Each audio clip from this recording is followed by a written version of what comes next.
الحمد لله الذي خلق الإنسان وحلاه بالنطق والبيان والصلاة والسلام على محمد المصطفى وآله وصحابه وأهل بيته أجمعين. أعوذ بالله من الشيطان الرجيم. بسم الله الرحمن الرحيم. قل لا أسألكم عليه أجرا إلا المودة في القربى. صدق الله. قال النبي صلى الله تعالى عليه وسلم: لو أن رجلا صعد بين الركن والمقام فصلى وصام ثم مات وهو مبغض لأهل بيت محمد صلی اللہ علیہ وسلم داخل النار.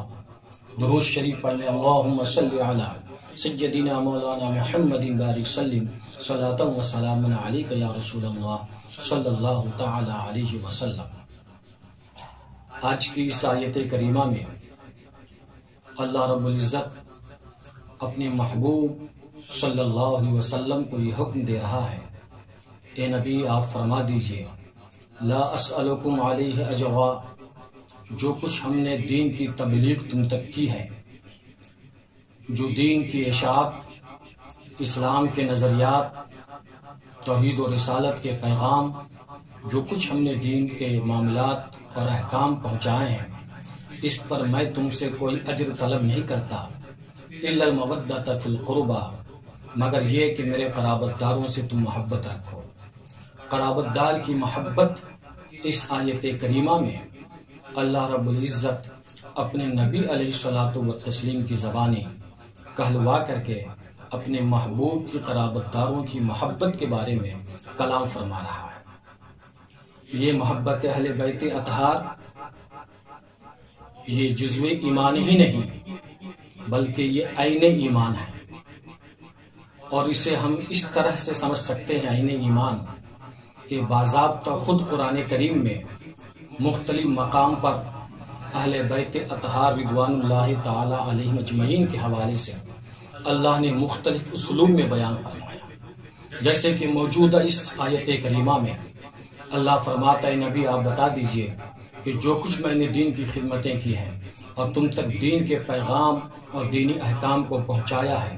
اس راہ میں جو مشقتیں اور تکالیفیں ہوئی ہیں، میں اس پر تم سے کوئی معاوضہ طلب نہیں کرتا،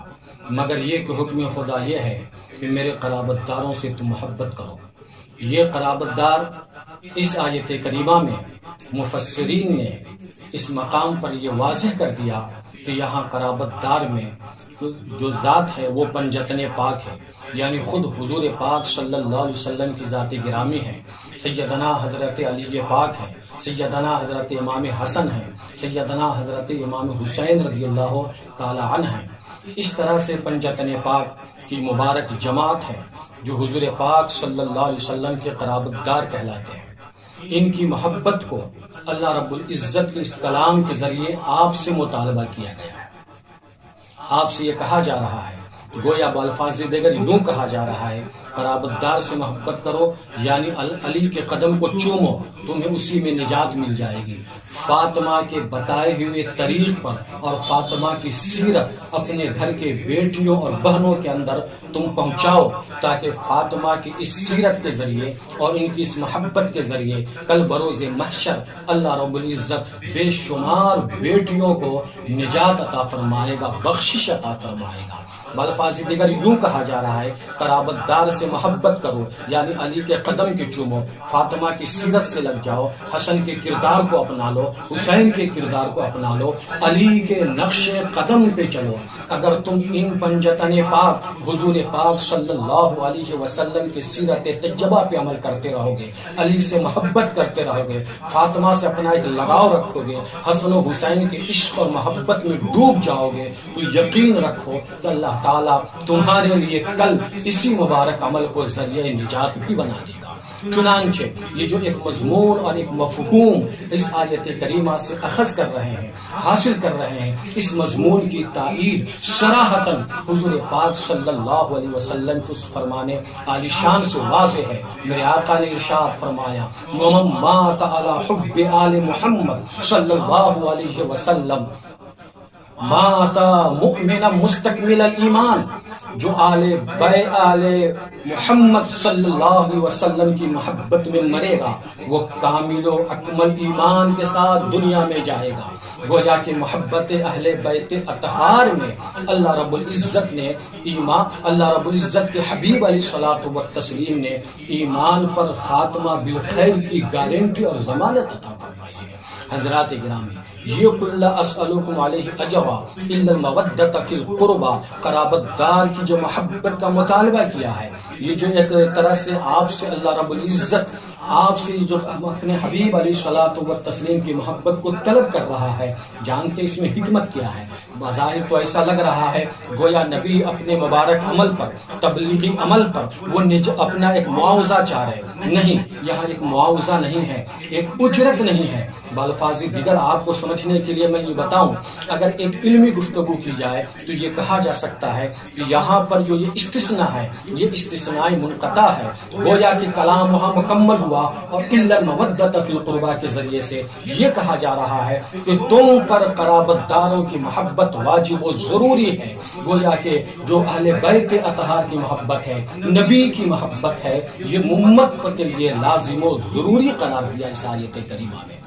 تو اگر اس تناظر میں اس کو سمجھنا چاہیں تو یہ وجوب کی شکل میں ہے، اور اگر ہم معاوضے کی شکل میں سمجھ رہے ہیں تو یہ بھی اللہ رب العزت کی طرف سے خاص فضل و کرم ہوا کہ حضور کی قرابت دار کی محبت آپ سے طلب کر کے، آپ کو اس کے لیے آمادہ کر کے، جو حکم دے کر کے اللہ تعالیٰ آپ ہی کے لیے آخرت میں ذریعہ نجات اسے بنا رہا ہے۔ کل کروڑوں اربوں انسان ایسے ہوں گے جن کو علی کے اشارے پر اللہ نجات عطا فرمائے گا، کروڑوں اربوں نوجوان ایسے ہوں گے جسے اشارے حسین کے اللہ نجات عطا فرمائے گا، کروڑوں اربوں بیٹیاں ایسی ہوں گی جسے سکینہ کی محبت میں اللہ نجات عطا فرمائے گا، کروڑوں اربوں بہنیں ایسی ہوں گی جسے زینب کی محبت میں اللہ نجات عطا فرمائے گا، حسن و حسین، علی پاک، سیدہ فاطمہ زہرا رضی اللہ تعالی عنہا، ان سب کی محبتوں کے تناظر میں اللہ تعالیٰ اپنے اربوں بے شمار بندوں کو نجات عطا فرمائے گا۔ الا المودۃ فی القربى، تم سے حضور پاک صلی اللہ علیہ وسلم کی قرابت داروں کی محبت کے مطالبے کیے جا رہے ہیں کہ اپنے دل میں، دماغ میں، ایمان میں، عمل میں، ظاہر میں، باطن میں حضور پاک صلی اللہ علیہ وسلم کے جو رشتہ دار ہیں، قرابت دار ہیں، ان کی محبت تم دل دماغ میں بیٹھاؤ، یہی تمہارے لیے ذریعہ نجات اللہ بنا دے گا۔ اس کی جو صراحت حدیث پاک میں ملی، جو نبی کریم علیہ الصلوۃ والتسلیم ارشاد فرماتے ہیں، وَمَن مَاتَ عَلَى حُبِّ آلِ محمد صلی اللہ علیہ وسلم مَاتَ مُؤْمِنًا مُسْتَكْمِلَ الایمان، جو محبت اہل بیت اطہار پہ مرے گا، اس کی گارنٹی لی جا رہی ہے بزبان نبوت کہ وہ ایمان ہی پہ مرے گا۔ کسی بھی عمل میں اس طرح کی گارنٹی اور ضمانت نہیں لی گئی کہ بندے کا خاتمہ ایمان ہی پہ ہوگا، لیکن یہ محبت اہل بیت اطہار ہے فقط جس میں اس بات کی ضمانت لی جا رہی ہے کہ اگر دل میں علی کی محبت ہے، حسن کی محبت ہے، حسین کی محبت ہے، سیدہ فاطمہ زہرا کی محبت ہے، سیرت رسول اللہ اس کے دل دماغ میں نقش ہے، تو یقیناً اللہ رب العزت اسے ایمان ہی پہ خاتمہ عطا فرمائے گا۔ آقا کریم علیہ الصلوۃ والتسلیم نے اور اس کی وضاحت فرمائی،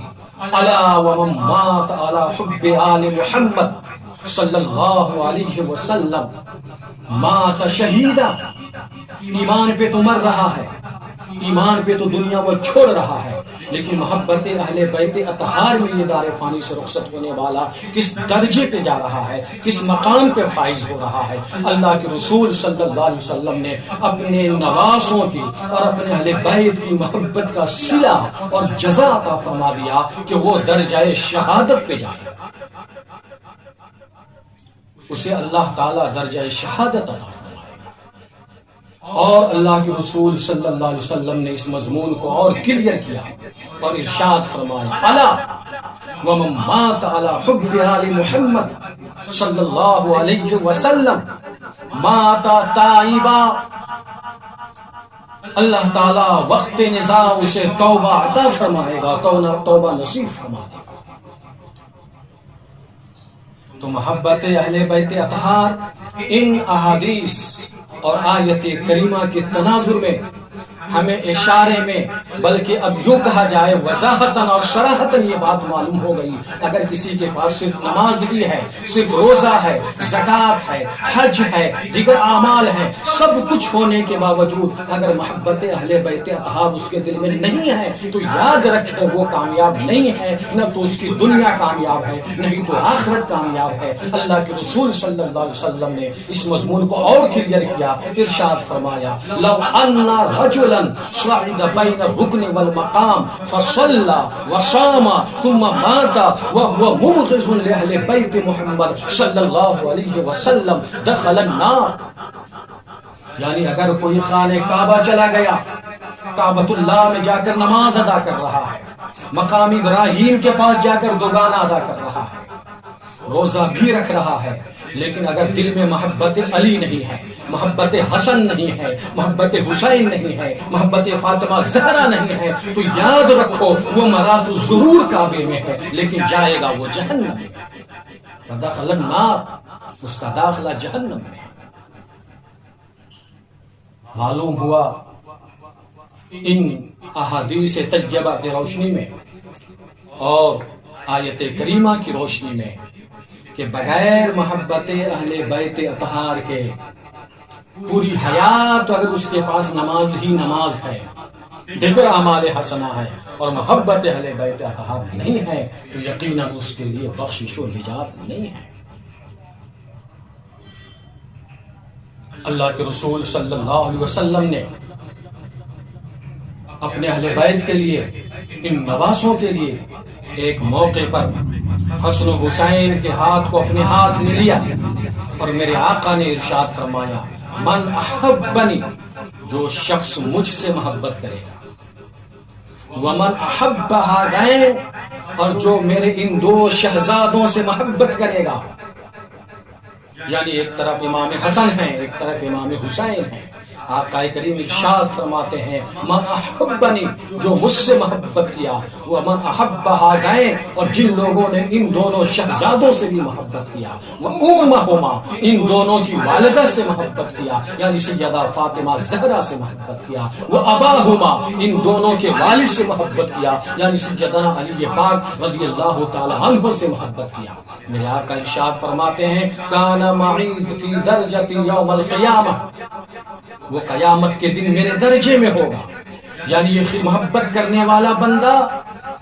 اللہ کے رسول صلی اللہ علیہ وسلم کے ساتھ بطور خدمت گزار کے، خدمت گار کے، پیغمبر علیہ الصلوۃ والتسلیم کے درجے میں ہوگا۔ آپ آقا ہوں گے، یہ محبت کرنے والے آپ کے غلام اور خدام ہوں گے۔ یہ مقام عطا فرمایا اللہ کے رسول صلی اللہ علیہ وسلم نے کہ جن لوگوں کی اس طرح کی محبت آئے گی، اور حقیقت یہ ہے ان تمام کلمات، ان تمام احادیث اور اس آیت کریمہ کے تناظر میں اللہ کے رسول صلی اللہ علیہ وسلم اور خدائے وحدہ لا شریک پیغمبر اپنے غلاموں کی بخشش کے لیے ذریعہ نجات کی شکل دے رہے ہیں، اور اللہ رب العزت اپنے بندوں کی بخشش و نجات کے لیے بہانے اور ذرائع کی شکل یہ دے رہا ہے کہ اگر تمہارے اندر نبی کے قرابت داروں کی محبت ہے تو کل کروڑوں نوجوانوں کی بخشش ایک اشارے علی پہ میں کر دوں گا، کروڑوں نوجوانوں کی بخشش میں حسن کے اشارے پہ کروں گا، میں حسین کے اشارے پہ کر دوں گا، معصوم علی اصغر کا ایک اشارہ ہوگا، اور کروڑوں بچوں کی میں بخشش و نجات دوں گا۔ تو یہ اہل بیت اطہار کی جو محبت ہے عظیم ترین دولت ہے۔ اب آپ اس کی عظمت کو ان احادیث اور آیات کے ساتھ ذرا خلفائے راشدین، سید الاکابرین حضرت ابو بکر صدیق رضی اللہ تعالی عنہ کی زبان میں سنیے کہ آپ کے دل میں جو خلیفہ اول خلیفۃ الاسلام والمسلمین سیدنا حضرت ابوبکر صدیق رضی اللہ تعالی عنہ، پیغمبر کے سب سے چہیتے دلارے صاحب، انہوں نے کیا ارشاد فرمایا؟ آپ ارشاد فرماتے ہیں سیلۃ قرابت رسول اللہ صلی اللہ علیہ وسلم احب الی من سیلۃ قرابتی، یعنی حضور پاک صلی اللہ علیہ وسلم کے رشتہ داروں کے ساتھ خدمت کرنا، آپ کے رشتہ داروں کی خدمت کرنا، یہ میرے نزدیک زیادہ محبوب ہے اپنے رشتہ داروں کے ساتھ صلہ رحمی کرنے سے۔ یہ حضرت ابوبکر صدیق رضی اللہ تعالی عنہ نے ارشاد فرمایا۔ حضرت عبداللہ ابن مسعود رضی اللہ تعالی عنہ اپنی فکر اور ایک نظریہ پیش کرتے ہیں اور ارشاد فرماتے ہیں حب آل محمد صلی اللہ علیہ وسلم خیر من عبادت سنہ، اہل بیت اطہار کی محبت ایک سال کی عبادتوں سے بہتر ہے۔ اہل بیت اطہار سیدنا علی پاک، سیدنا حضرت امام حسن و حسین، سیدہ فاطمہ زہرا رضوان اللہ تعالی علیہم اجمعین، ان سب کی اگر محبت کسی کے پاس ہے تو 1000 سال کی عبادتوں سے بہتر یہ محبت ہے۔ اس حقیقت کے واضح ہو جانے کے بعد امت کے لیے، کلمہ پڑھنے والوں کے لیے اپنے علم اور عقل کی روشنی میں یہ فیصلہ کرنا چاہیے کہ میرے لیے سب سے عظیم ترین جو دولت ہے وہ محبت رسول ہے، محبت علی ہے، محبت حسن ہے، محبت حسین ہے، محبت سیدہ فاطمہ زہرا ہے رضوان اللہ تعالی علیہم اجمعین۔ تو قل لا اسألکم علیہ اجرا الا المودۃ فی القربى، حضور نے اپنی حیات مبارکہ ہی میں اپنے چاہنے والوں سے، ماننے والوں سے تبلیغ اسلام پر قرابت داروں کی، رشتہ داروں کی محبت کو طلب فرما لیا۔ یہ حضور کی طرف سے امت پر احسان عظیم ہے۔ حضور نے احسان فرمایا کہ ایک آقا اپنے غلام سے جب کسی چیز کا مطالبہ کرتا ہے، سارے غلام حاضر ہوتے ہیں اس چیز کو لے کر، لیکن وہ غلام زیادہ خوش نصیب ہوتا ہے جن کے نظر و شکر کو آقا قبول فرما لے۔ آپ صلی اللہ علیہ وسلم نے اپنے قرابت داروں کی محبت کو طلب کیا۔ میرے آقا پوری امت کے لیے صبح قیامت مابعد قیامت تک کے لیے سردار اور آقا ہے۔ اب غلام ان محبتوں کے نذرانے کے لیے حاضر ہے۔ محبت علی بھی ہے، محبت فاطمہ بھی ہے، محبت حسن بھی ہے، محبت حسین بھی ہے۔ اب میرے آقا جن کی محبت کو قبول فرما لے، جہاں پر اخلاص ہے، للہیت ہے، ظاہراً بھی ہے، باطناً بھی ہے، ہر اعتبار سے ایک حقیقی اور صحیح محبت ہے اور پیغمبر نے قبول فرما لیا، وہ یہاں بھی کامیاب اور سرخرو ہو گیا اور آخرت میں تو اس کی کامیابی ہے ہی ہے۔ مصطفیٰ کی شفاعت الگ ہے، علی پاک رضی اللہ تعالی عنہ کی عنایت الگ ہے، حسن پاک رضی اللہ تعالی عنہ کا کرم الگ ہے، حسین اعظم رضی اللہ تعالی عنہ کی سخاوت و عطا اپنی جگہ پر ہے، اور سیدہ فاطمہ زہرا رضی اللہ تعالی عنہا کی نگاہ عفت و حیا کے صدقات اپنی جگہ پر ہے۔ یہ پنجتن پاک، ان میں سے ہر منبر حضور پاک صلی اللہ علیہ وسلم کی ذات گرامی، سراپا رحمت و برکت اور سراپا صبح قیامت مابعد قیامت تک کے لیے سب کے حق میں آپ احسان عظیم بن کر تشریف لائے۔ حضرت علی پاک، سیدہ فاطمہ زہرا، حضرت امام حسن، حضرت امام حسین رضی اللہ تعالی عنہ۔ اب ان پانچوں شخصیتوں پر نہیں، اس وقت ایک شخصیت کی ایک خدمت اسلام امام حسن و حسین رضی اللہ تعالی عنہ کے والد گرامی سیدنا علی پاک شیر خدا رضی اللہ تعالی عنہ کی ایک خدمت بطور نمونہ یہاں ہم پیش کر رہے ہیں. اسی سے آپ اندازہ لگا لیں گے کربلا کی سرزمین پر امام حسین رضی اللہ تعالی عنہ نے کس طرح سے اس معرکے کو سر فرمایا تھا. ان سب کی محبت ہمیں دنیا میں بھی اور آخرت میں بھی جزا اور صلہ کے طور پر جو عزت و عظمت و شان و شوکت و بلندی سرخروئی اللہ عطا فرمائے گا، کل میدان محشر میں بھی انہی محبتوں کے تناظر میں ہم وہاں بھی سرخرو ہوں گے. لیکن اس وقت آپ یہ دیکھیں حضرت علی پاک رضی اللہ تعالی عنہ جن کی پوری زندگی خدمت اسلام میں گزری، پانچوں شخصیتوں پہ الگ الگ کلام، الگ الگ گفتگو، الگ الگ تقریر اگر پورے ہر پہلو کے لحاظ سے کریں تب تو ایک ہی شخصیت پہ کبھی گفتگو مکمل نہیں ہوگی. لیکن بالتدریج مختصراً آپ کے سامنے ہمیں پیغام دینا ہے، اور وہ کربلا والوں کا مہینہ چل رہا ہے. امام حسین پاک رضی اللہ تعالی عنہ نے کربلا کے سرزمین پر یہ معرکہ طے فرمایا تھا اور فتح و نصرت کے علم کو بلند فرمایا تھا. سرکار امام حسین پاک رضی اللہ تعالی عنہ کے اندر یہ جذبہ اور یہ کامیابی کہاں سے آئی؟ اس کو سننے سے قبل آپ ان کے والد گرامی شیر خدا حضرت علی پاک رضی اللہ تعالی عنہ کی وہ خدمت سنیے. اکثر غزوات میں اور جنگوں میں حضرت علی پاک کی خدمات ہیں، لیکن یاد کیجئے تاریخ غزوہ خندق کو. غزوہ خندق میں جب کفاروں کے ساتھ اسلام کا مقابلہ ہوا، غزوہ خندق میں حضرت علی پاک رضی اللہ تعالی عنہ کی بھی حاضری ہے. اس غزوہ خندق میں کفاروں کی طرف سے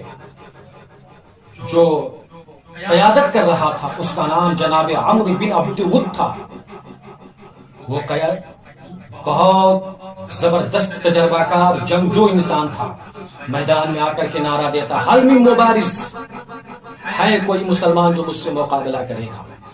ہمارے نبی موجود ہیں،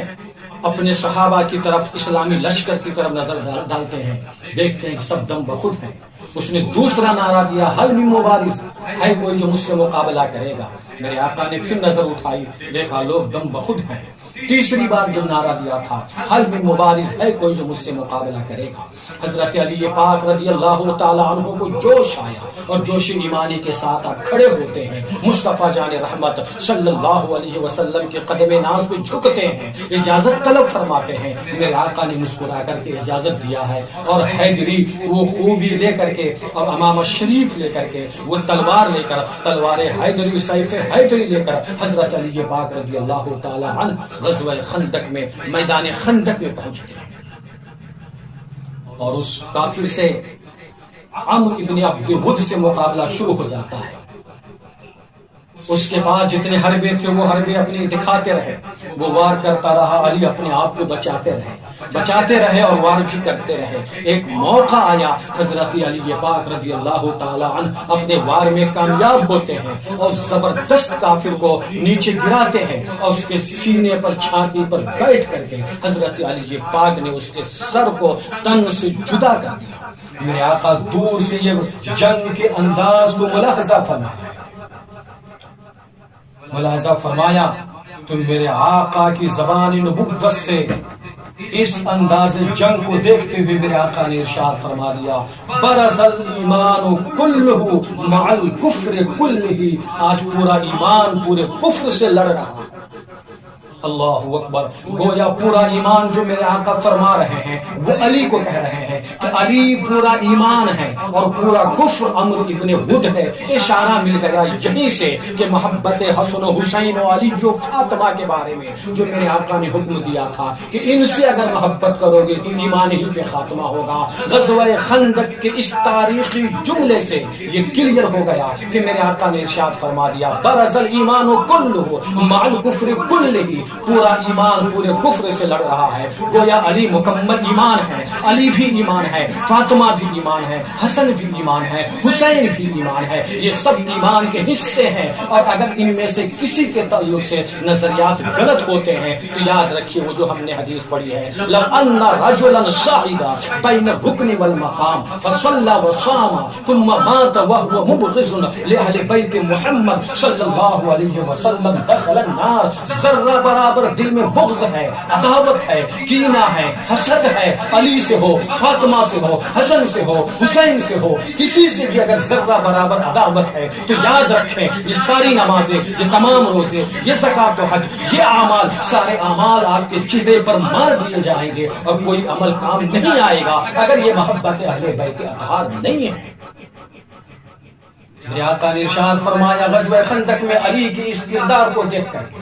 برز الایمان کلہ مع الکفر کلہ, پورا ایمان پورے کفر سے لڑ رہا ہے. سرکار علی پاک رضی اللہ تعالی عنہ ایک دو کے مقابلے معلوم نہیں غزوہ خندق میں کتنے لوگ آئے تھے. اسلام کے مقابلے میں کفار ایک دو نہیں بلکہ 30,000 تھے. 30,000 کا مقابلہ کرنے کے لیے یہ مختصر سی جماعت پہنچی ہوئی تھی, اور اس مقابلے کی ابتدا و آغاز حضرت علی پاک رضی اللہ تعالی عنہ نے سب سے بڑے لیڈر کا خاتمہ کر کے کر دیا. اللہ کے رسول صلی اللہ علیہ وسلم نے حضرت علی سے پوچھا, اے علی غزوہ خندق میں جب تم اس کافر سے مقابلہ کر رہے تھے تو تم یہ بتاؤ تمہارے اندر کا احساس کیا تھا. حضور نے جب پوچھا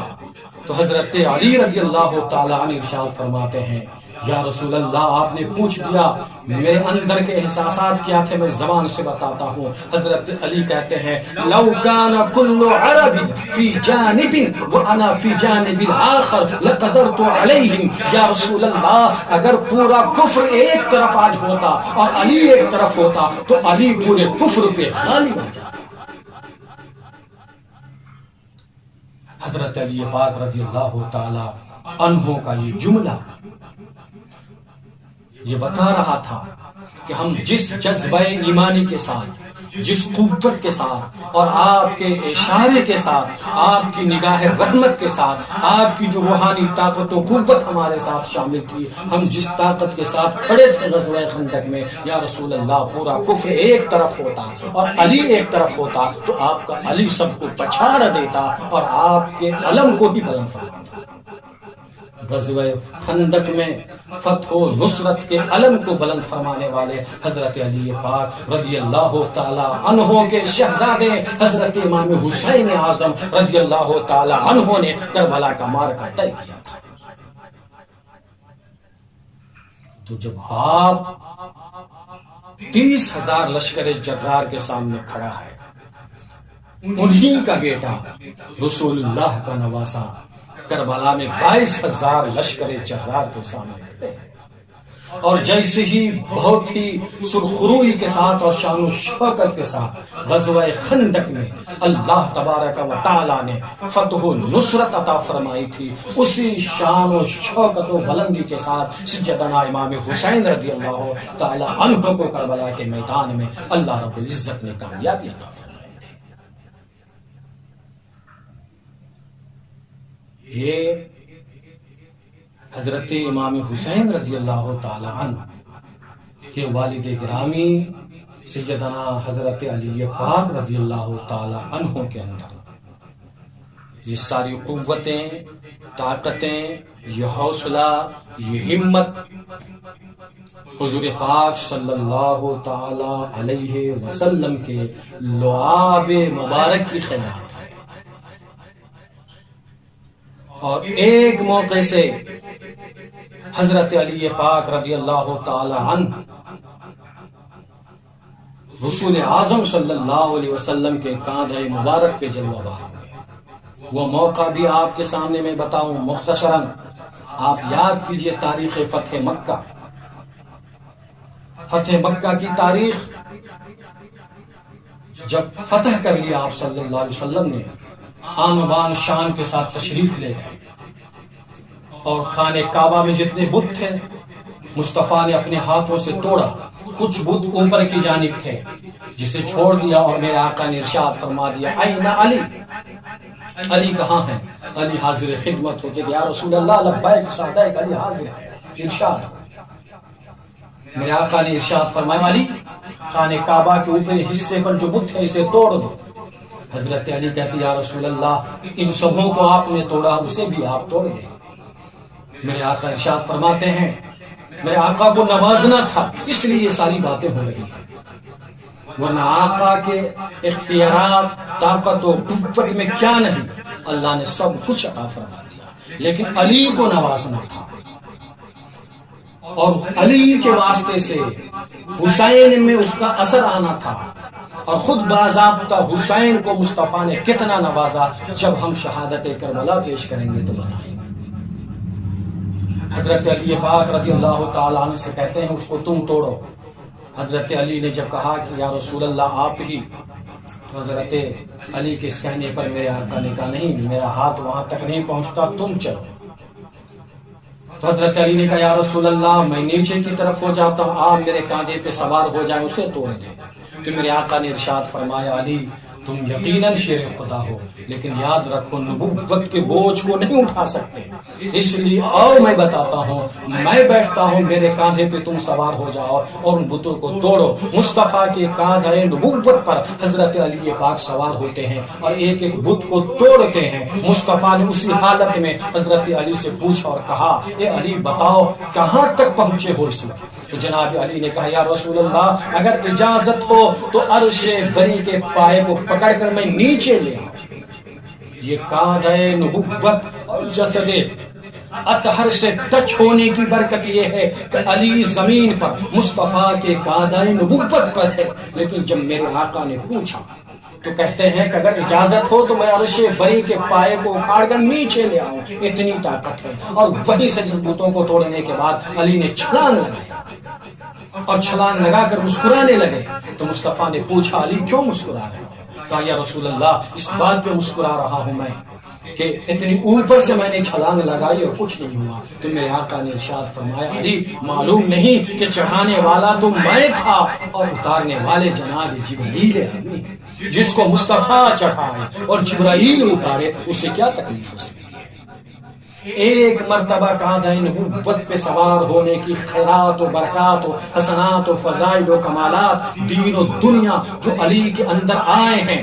ایک مرتبہ سوار ہونے کے۔ اور حسین کے تو حالات یہ ہیں کہ 9 سال تک میرے آقا حسین جسد اطہر مصطفیٰ جان رحمت صلی اللہ علیہ وسلم سے اپنی وجود نازنین کو ٹچ کرتے ہی رہے، لیتے ہی رہے، کاندھے پہ سوار ہوتے ہی رہے، گود میں بیٹھتے رہے، دست نبوت کی خیرات اپنے اندر لیتے ہی رہے، اور مصطفیٰ اپنے لعاب مبارک کی صورت میں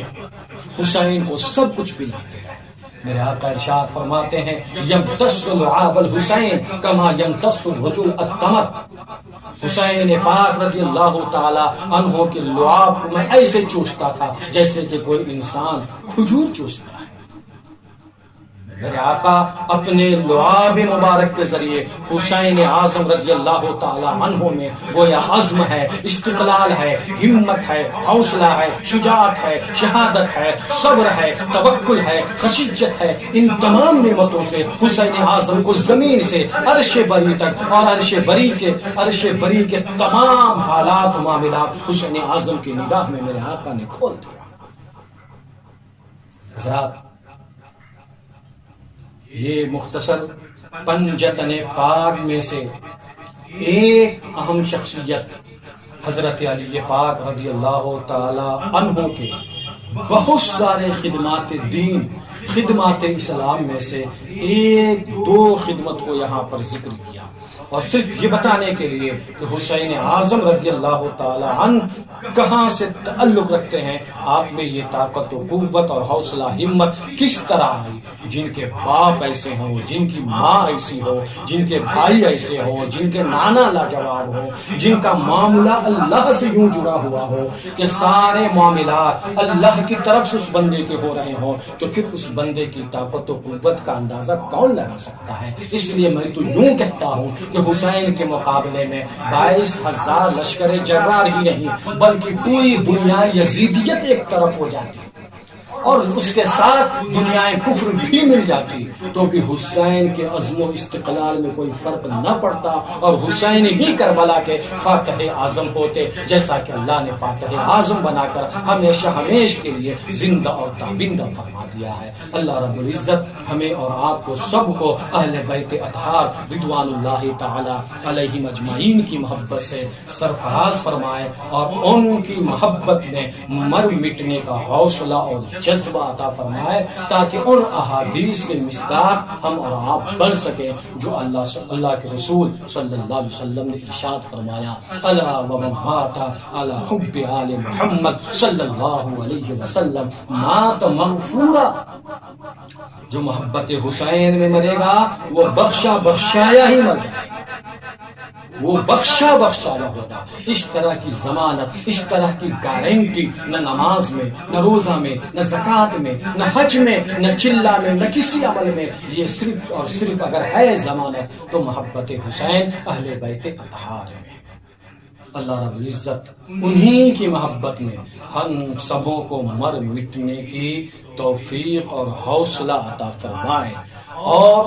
آپ سب کو اور ہم سب کو سیرت